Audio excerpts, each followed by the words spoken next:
कोई भी judicial complex बनता है तो वो सिर्फ जजेस के लिए बनता है। उसमें वुकला के लिए ना तो वहाँ पे कोई चैम्बर का क़याम होता है और साइलिन के लिए तो साइलिन तो वो ना होने के बराबर है। इन लोगों को हम इंसान तस्वर नहीं करते कि ना उनके बैठने का इंतज़ाम है, ना उनके पानी पीने का इंतज़ाम है, ना उनके वॉशरूम का इंतज़ाम है। We treat them like an animals in the courts। क्या आप वकला ने कभी ये सोचा कि हम इस पे रिट पिटीशन करें कि आपने ये जो कोर्ट्स बनाई हैं these are obsolete। आज तक इस टॉपिक पे किसी वुकला में से भी किसी ने आवाज नहीं उठाई। Do you think it is duty of young lawyers like you to put up public interest litigation? तो पहला नारा हमने यही लगाया है कि हमने बातें नहीं करनी, हमने एक एक काम पकड़कर उसको करना है। मॉडर्न दौर के मुताबिक जो है वो हमारा एक जुडिशल कम्प्लेक्स जो है वो तैयार हो, जिसमें अदालती जो पॉइंट ऑफ व्यू से जो है ना वो बिल्डिंग से सारी तैयार की जाए। बार और बेंच दोनों को डिसाइड करना चाहिए कि हमारे केसेस की जो है वो लिटिगेशन इतनी पेंडिंग है, इसके लिए हमें ये स्टाफ रिक्वायर्ड है।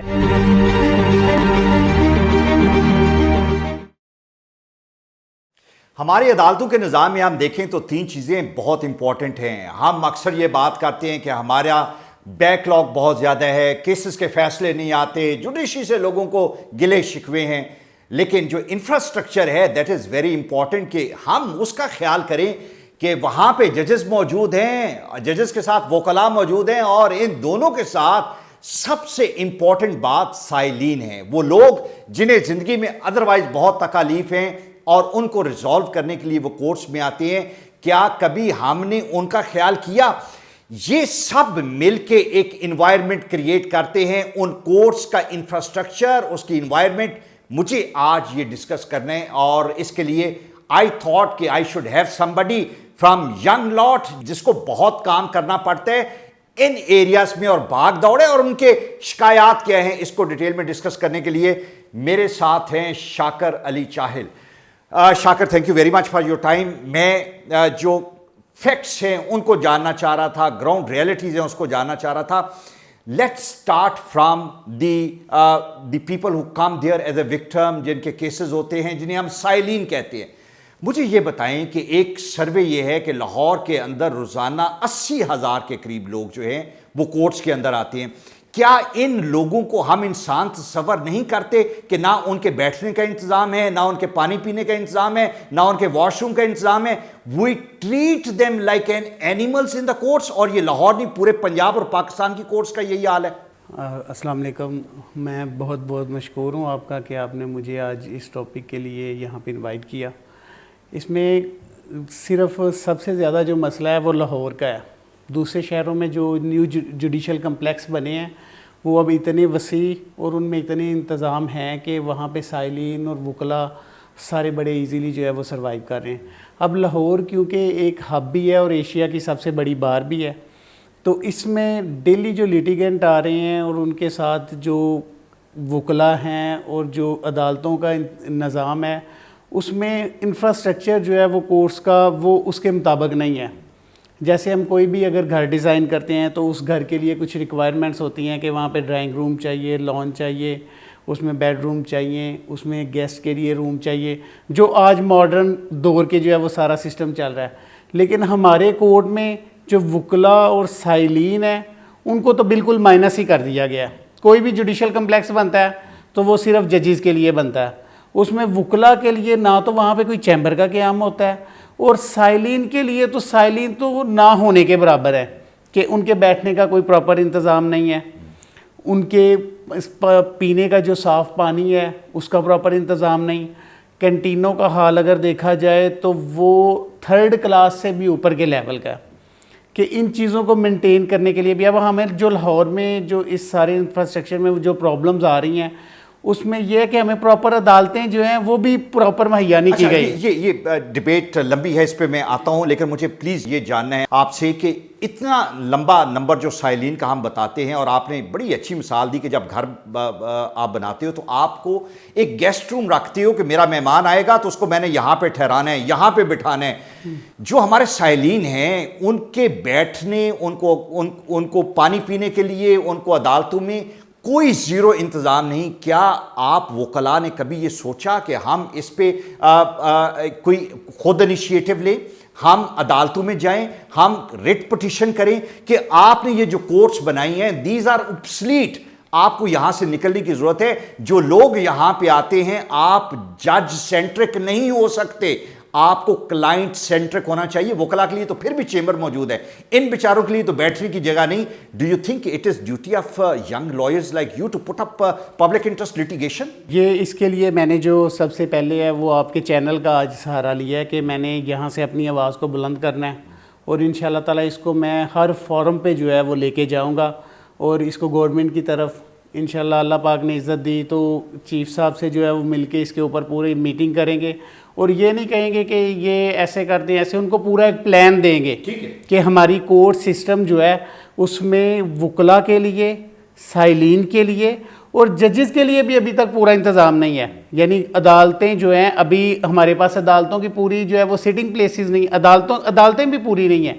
अब हमने अगर सेशन जजेस जो है, एडिशनल सेशन जजेस को न्यू जुडिशल कम्प्लेक्स में शिफ्ट किया है, नैब को जो है वो उधर से सिक्योरिटी रीज़न की वजह से, सिक्योरिटी इश्यूज़ की वजह से, क्योंकि हर्डल्स काफ़ी क्रिएट हो जाती थी वकला और साइलिन के लिए, उनको वहाँ से ट्रांसफ़र किया है। तो जो दूसरी अदालतें, बैंकिंग कोर्ट ट्रांसफ़र कर दी है, लेबर कोर्ट और जो कंज्यूमर कोर्ट्स वहाँ से ट्रांसफ़र किए, अब उनके लिए हमें दूसरी जगह पे जाना पड़ता है, जिससे हमारा सारा रूटीन वर्क जो है वो डिस्टर्ब हो जाता है। आपका कहने का मकसद ये है कि जो हमारे सिविल कोर्ट और सेशन कोर्ट के दरमियान जो आपको एक दौड़ लगी होती है, हाँ जी, आप रन अराउंड आपको दिया जाता है, ये किसी एक जगह पे हो तो it is more convenient. It is more convenient. किसी एक केस में आपका सारा दिन जाया हो जाए, you will be able to attend more courts in one premises actually. हम ये चाह रहे हैं कि एक मॉडर्न दौर के मुताबिक जो है वो हमारा एक जुडिशल कम्प्लेक्स जो है वो तैयार हो, जिसमें अदालती जो पॉइंट ऑफ व्यू से जो है ना वो बिल्डिंग्स सारी तैयार की जाए। जैसा कि ये जो बिल्डिंग है ये अदालती पॉइंट ऑफ व्यू से नहीं तैयार हुई, एक एलडीए की बिल्डिंग है वो हमने हायर की हुई है, एक कोऑपरेटिव बिल्डिंग है वो हमने हायर की है, क्योंकि अदालती निज़ाम में अदालत के लिए अदालत एक जज साहब का कमरा, उसके साथ अहमद का रूम जिसमें सारा रिकॉर्ड हो, और उसके बाद इसी तरह तरतीब वाइज जो है वो अदालतें हों, यानी सिविल जजेज और फैमिली कम्प्लेक्स तैयार हो, उसमें गार्डियन कम्प्लेक्स तैयार हो, उसमें सिविल कम्प्लेक्स तैयार हो, और उससे आगे जो है वो एडिशनल कम्प्लेक्स तैयार हो। शाकिर, मुझे ये बताएं कि जो हमारे वकला हैं उनकी अपनी वेल बीइंग भी बहुत इंपॉर्टेंट है। हमने बहुत सारा टाइम जो है इन प्रेमिसेस के अंदर गुजारना होता है। डू यू थिंक कि हमारे लिए भी जो बेसिक ज़रूरियात हैं वो वहाँ पे पूरी हैं? Do we have clean drinking water? मुझे तो इस बात का पता है कि मैं लाहौर की किसी अदालत के किसी वॉशरूम में कंफर्टेबली नहीं जा सकता, और भूल जाएं कि ख़वातीन के लिए कोई वहाँ पे अच्छी फैसिलिटी मौजूद होगी। इंतहाई अफसोस के साथ मुझे आज इस चैनल पे कहना पड़ रहा है, आज तक इस टॉपिक पे किसी वकला में से भी किसी ने आवाज़ नहीं उठाई। इंफ्रास्ट्रक्चर के ऊपर मैंने ये इससे पहले भी तकरीबन 3-4 इंटरव्यूज़ में इस पॉइंट को हाईलाइट किया है कि वकला के लिए जो है वो सिटिंग प्लेसेस का क़याम हो, उनके लिए पीने का साफ़ पानी हो, उनके लिए बारूम में, क्योंकि हमने सुबह से लेकर शाम तक जो है 3 से 4 बजे तक हमने कोर्ट्स में टाइम गुजारना होता है, और अपनी ज़िंदगी का सबसे प्रीशियस टाइम हम यहाँ पे अपने जो है प्रोफेशन को दे रहे हैं, और हमारे लिए वहाँ पे खाने का कोई इंतज़ाम नहीं है, पीने का साफ़ पानी भी हमने, अब किसी भी शोबे में चले जाएं, प्रेस में चले जाएं, असम्बली में चले जाएं, तो वहाँ पे वो सब्सिडाइज़ किया गया है, वहाँ पे खाना जो है वो पानी वो रेट से भी आपको नीचे दिया गया। और इंतहाई अफसोस इस बात का है कि आज तक जितनी लीडरशिप गुजरी है, आप सबके इंटरव्यूज़ उठा के देख रहे हैं, किसी ने आज तक इस पॉइंट को रेज ही नहीं किया आज तक। क्यों अकाउंटेबिलिटी नहीं है? हमारे लोग वोकल हैं, हिम्मत वाले हैं, बात करने वाले हैं, जुर्रत वाले हैं।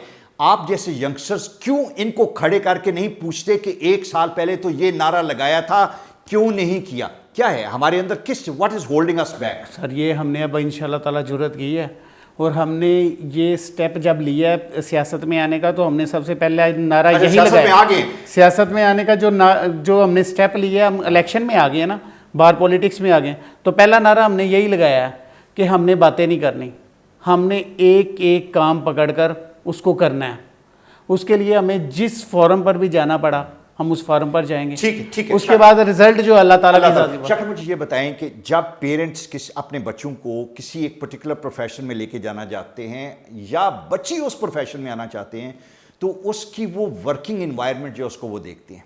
आपकी एक लाइफ, मैं अगर वकील हूँ तो मैं अगर किसी रेस्टोरेंट में बैठा हूँ या किसी शादी पे हूँ तो मैं वो वकील की इन्वायरमेंट नहीं लोगों को प्रेजेंट कर रहा, वकील की इन्वायरमेंट उसके कोर्ट और उसके चेंबर्स हैं जहां पे उसने उसकी मौजूदगी है। जब वालिदैन इस इन्वायरमेंट को देखते हैं, जब स्कूल गोइंग और कॉलेज गोइंग बच्चे इस इन्वायरमेंट को देखते हैं, तो they start detesting our profession, because environment इतनी अनहेल्दी है, they do not want to have a future like this. Do you think कि हम अच्छे लोगों को अपने प्रोफेशन से डिविएट कर रहे हैं only because we are unable to provide a good environment there? इसमें बिल्कुल आप सही फरमा रहे हैं, क्योंकि हमारा जो निज़ाम चल रहा है, अगर सन 1900 में से एक वकील साहब जो है, अल्लाह ताला उनको जो है वो अगर इतनी उम्र बख्शे या वो कब्र से कोई मुआवजा हो के उठ के आ जाएं, तो वो जब इधर एंटर होंगे सिविल कोर्ट में, सेशन कोर्ट में, वो उनको नहीं फील होगा कि मैं एक नेक्स्ट सेंचुरी में जो है वो एंटर हो चुका हूँ। अब लगता है जैसे वो आएंगे 50 साल पीछे चले गए। सर 100 साल पीछे भी, 100 साल वाला भी जो आएगा ना, वो हाँ। कहेगा बहुत उसकी अच्छी वकालत चलेगी, क्योंकि उसको फील ही नहीं होगा कि यहाँ पे कोई टेक्नोलॉजी है, कोई इन्होंने सिस्टम अडॉप्ट किया है। वो बहुत खुश होंगे, वो आएंगे अपने, वो उधर फटे पे कचहरी में कोर्ट में बैठेंगे और अपना काम वैसे ही शुरू कर देंगे। ठीक है शाकिर, मुझे ये बताएं, मुझे अदालती निज़ाम जो है उससे भी डिस्कस करना है कि जो हमारा बैकलॉग है, पंजाब के अंदर 13 लाख केसेज हैं, पाकिस्तान में कोई 22-23 लाख के केसेज जो हैं वो पेंडिंग हैं। क्या है, हम हमेशा डिस्कस करते हैं कि जी जब आप बात करें, जजेस से बात करें, तो वो कहते हैं कि आप वकला ही केसेस को आगे नहीं जाने देते, क्लाइंट से पूछें वो भी शायद हमारे खाते में ही डाल देते हैं बातें। फैक्ट क्या है, हकीकत क्या है, क्यों ये सिस्टम आगे नहीं जा रहा, क्यों ये बैकलॉग? जब मैं 1 साल पहले मैं डिस्कस करता हूं तो मुझे कहा जाता है जी 11 लाख केसेस है, मैं ये एक्सपेक्ट करता हूं कि अगले साल ये 9 होंगे, तो पता चलता है अगले साल ये 13 लाख हो गए। Every single year it is adding in the numbers on the higher side, it is not going down. What do you say about that? Sir इसमें सबसे पहले तो हमारा माशरती फैक्टर है, ठीक है, वहाँ से केसेस आगे अदालतों तक पहुँच गए। अब अदालतों में आके बार और बेंच दोनों ने मिलके इनको लेकर चलना होता है। हमारे यहाँ पे जो सिस्टम, मौजूदा सिस्टम चल रहा है, उसमें आप जिस लॉ पे भी बात करेंगे, जो लॉ सुप्रीम कोर्ट से अपहेल्ड होके आएगा वो नीचे चलना शुरू हो जाएगा। तो सुप्रीम कोर्ट तक जाने के लिए एक लिटिगेंट को जो है वो 2 से 3 साल गुजर जाते हैं। मैं एक छोटी सी मिसाल देता हूँ, हमारे एग्रीमेंटल सेल के परफॉर्मेंस के केसेस चल रहे होते थे, उसमें एक 2016 में और फिर उसके बाद गालबन 20 में एक जजमेंट आई है, उन्होंने कहा कि रिमेनिंग कंसिडरेशन अमाउंट जो है, जो भी स्पेसिफिक परफॉर्मेंस में आएगा वो रिमेनिंग स्पेसिफिक अमाउंट जमा करवाएगा। इस एक जजमेंट की वजह से तकरीबन 50% केसेस जो है स्पेसिफिक परफॉर्मेंस के कम हुए हैं। पहले ये होता था 2 लाख रुपया बयाना करते थे, 4 करोड़ रुपए की ज़मीन लेते थे, डीलर आज़ाद कोर्ट में आते थे, स्टे ले लेते थे कि हमें ये ज़मीन प्रोवाइड नहीं करता, उसमें जवाब दावा, वो हमारा एक प्रोसीजर है, कानूनी प्रोसीजर है।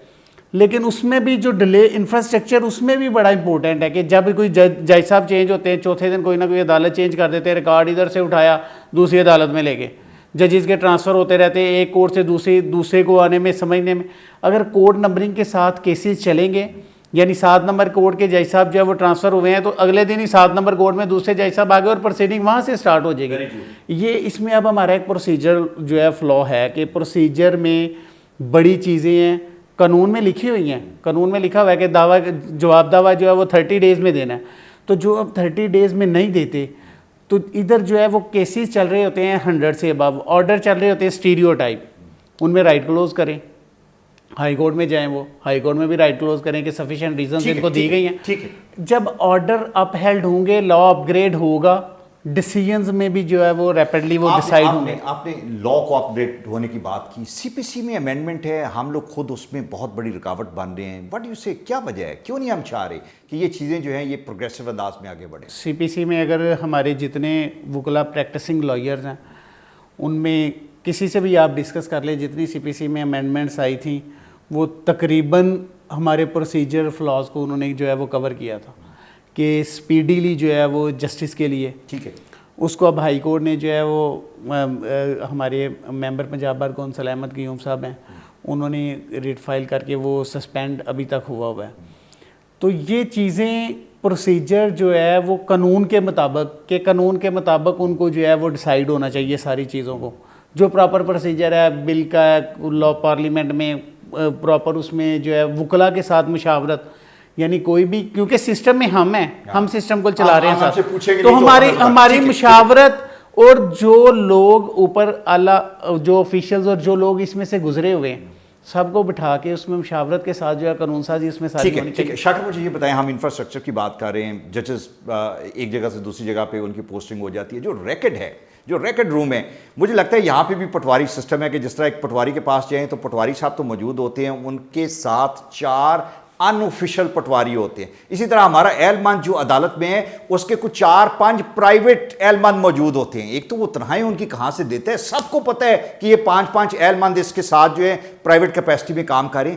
ये क्या है, ये हमें नज़र नहीं आ रहा, ये फ्लॉ बहुत बड़ा है जिसको मैनेज करने की ज़रूरत है। सर इसमें प्रॉपर जो है वो एक अदालत में 200 केसेस लगे हुए हैं, एक एहलमद जो है वो उसको रिकॉर्ड कीप कर रहा है सारा, तो साथ में उसने 1-2 प्राइवेट पर्सन जो है वो हायर किए हुए हैं, क्योंकि उससे सारा रिकॉर्ड जो है वो मैनेज नहीं हो रहा। तो इसमें जो है बार और बेंच दोनों को डिसाइड करना चाहिए कि हमारे केसेस की जो है वो लिटिगेशन इतनी पेंडिंग है, इसके लिए हमें ये स्टाफ रिक्वायर्ड है। मैं जहाँ तक मेरी ओपिनियन है, मैं तो ये कहता हूँ कि हर कोर्ट में 2-2 स्टेनो जो हैं वो हायर करें, ताकि जो केसेस हैं उनके ऑर्डर लिखने में मसला ना हो, केसेस हैं उनकी शहादतें लिखने में मसला ना हो। अगर 100 केसेस एक दिन में लगे हुए हैं तो कम से कम 70 to 80 में हेयरिंग्स और वो नेक्स्ट स्टेप पे जाएं। ठीक, उससे इंशाल्लाह ताला रैपिडली जो है वो केसेस भी डिसाइड होंगे।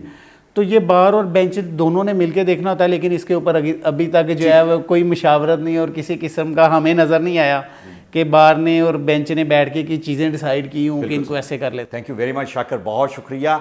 मैं ये जानना चाह रहा था कि हमारा जो यंग लीडरशिप है, जो आने वाले दौर में जिन्होंने बार और उसकी सियासत में आना है, वो क्या सोच रहे हैं। जो इंफ्रास्ट्रक्चर की बातें हैं वो एरियाज़ हैं जहाँ पे बिल्कुल हमारी जो वकला की लीडरशिप है वो ऑस्ट्रिच की तरह आंखें बंद करके बैठी हुई है। Are they well aware? Yes they are, but how practical will they be in the time to come, let's see that. लेकिन डिटर्मिनेशन है। मैं ये चाहता हूँ कि इन चीज़ों को बेहतर करें।